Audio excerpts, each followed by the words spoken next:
First, live, local. This is Fox 12 Now.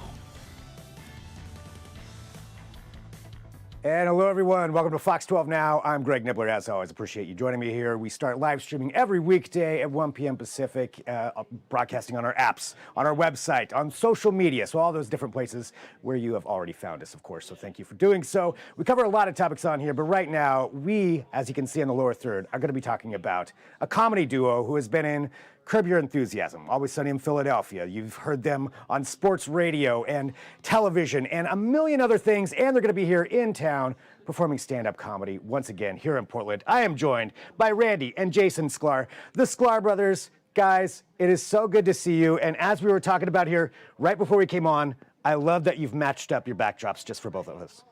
Yeah, we're trying to match them up perfectly. I don't know that we have, but we're matching like Portland matches Seattle. Although Portland's better than Seattle. Yes, let's be honest. Come on, let's be honest. Until this weekend when you're in Seattle. But for right now, I do like though this in this hotel room. We're going to talk about serious stuff, but they have the exact same painting in the background on both of these. Yeah, they've really dropped the ball on trying to create a diversity of art in their hotel rooms. They're trying to film it. Hotel art is kind of it's important. I mean, that's where Salvador Dali started, just making paintings for. Yeah, Holiday Inns. He was in Holiday Inns, I think. Am I wrong? You're right. That sounds right. Historically, it sounds accurate. You know, we're a new show. I'm just going to let that go. So, all right. So for you two guys, coming back to Portland and.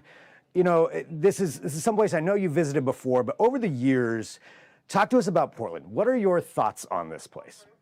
First of all, we've started coming here probably, doing shows at Helium Comedy Club in the 2008, 9, 10. Mm-hmm. And I'm just going to say this. Absolutely nothing has changed. It's the same city. It's the exact same city. Prices are low. There are no tents or anything downtown. It's, it's kind of like they've really cleaned everything up here, right, Jay? Yeah, we were at the airport, and you know how they at the airport try to have like Stumptown coffee, and they try to have, a restaurant. Local restaurants. There is now a tent city by Baggage Claim 9 because they really want the local flavor. Feel like the local flavor, and those people are just trying to occupy Baggage Claim, and so there was a whole movement of people who didn't want people to get their bags because they didn't want other people to have possessions. So it was great, Nibbler. It was great. It makes sense. Yeah, exactly. Absolutely nothing has changed over all this time. So, well, wait a second. The PDX carpet has changed. That's the PDX carpet, and people were mad about it. Last time we flew in, some woman got off the plane. Not someone we were traveling with, a Portlandier. She walks off the plane. She looks at the carpet, and then says to us, "Look at it. Look at it." We're like. Look at what? She's like, the carpet. Yeah. No, she's like, it's changed and it's horrible. And we're like, what did it used to look like? And then we looked it up and we're like, this looks like a frozen Windows 97 screensaver. Yeah. What it used to be. And you miss that? It's like, we love the things that we used to have, whether they were great or not. That is something that is so unique Portland to you because I think anyway, actually, let me ask you guys that because the carpet is such a, I'm just going to say this, and I'll probably get hate mail for it. I don't get the entire fascination with the PDX carpet, but that's what it is. Is that different than other places? Do other airports? You travel all over the place. Do other people also get that excited about the carpet at their airport? No, nobody cares. And I mean, there's a band that plays like a bluegrass band playing in the Austin airport, and people don't even care about that.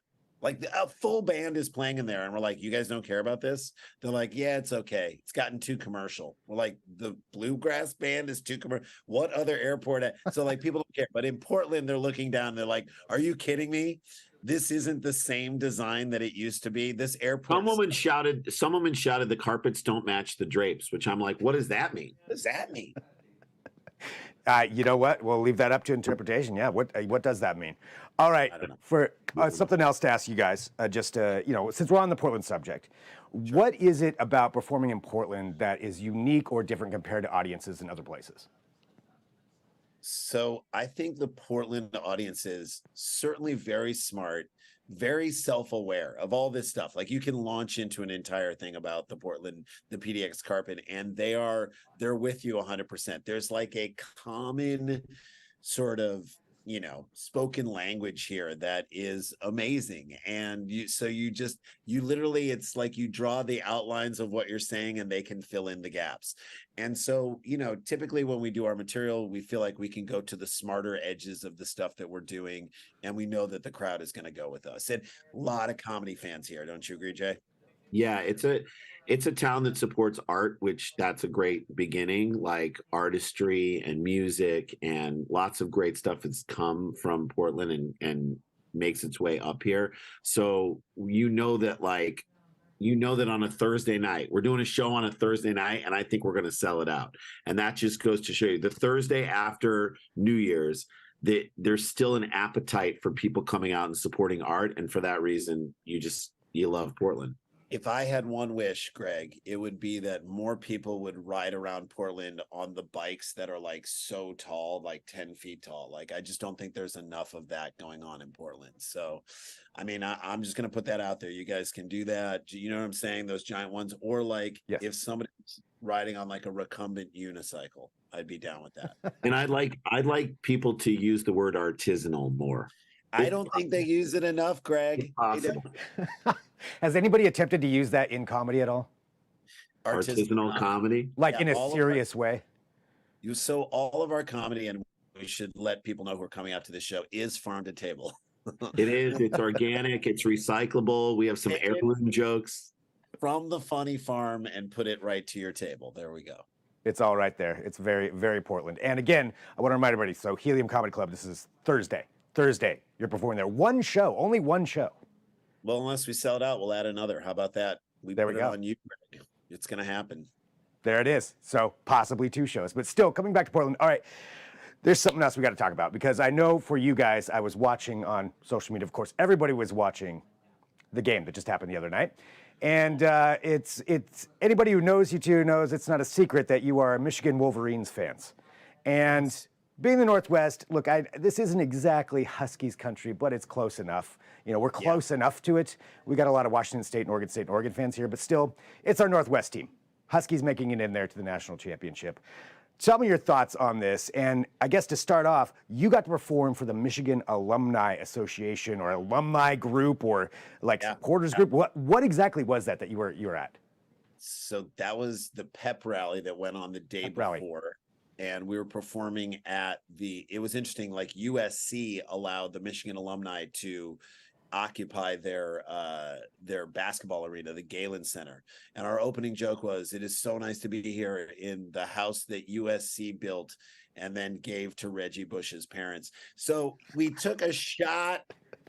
Greg. And our gracious hosts. That's how we started it off. No, but we got to do just a bunch of comedy in front of U of M alumni. There were probably about 7,000 people there, plus the band, plus the president. And we got David Allen Greer to come on and we interviewed him. It was a dream come true in front of our kids, my wife. It was just super fun. And then we went to the game and it was like the best game ever. I mean, the crazy thing was, the thing about it being against Washington in the championship game, first of all, Washington's going to be in the Big Ten next year, and I know that's going to upset a lot of people that Oregon, Washington, UCLA, USC, they're all joining the Big Ten, and the Pac-12 is dissolving.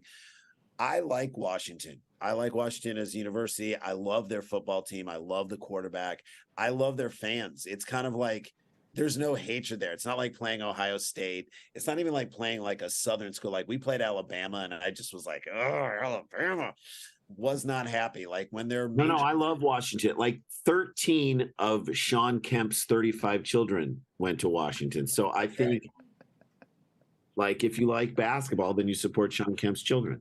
Right. So, I mean, I think it's going to be a great game because the styles of the team. Michigan's like a punch you in the mouth, hard-nosed, old-school football. And Washington is like basketball on grass. 7-on-7, we don't care. Just throw it to like the fastest, best receivers ever. And they've got a quarterback who, in my opinion, is going to be starting in the NFL in like the next year or two. So, great matchup, really fun. Two really good schools and story programs. They played each other in the Rose Bowl. I mean, we went to the Rose Bowl in 1991 when Michigan played Washington, and they killed us.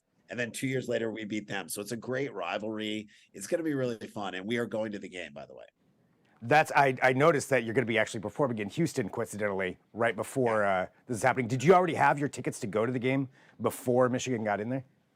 No, we got them through the Michigan Alumni Association because we will be emceeing the next pep rally and the other stuff. So we're putting in some work, WERK, and then we're going to reap the benefits by going to the game. And so this whole weekend, like this whole week has been magical.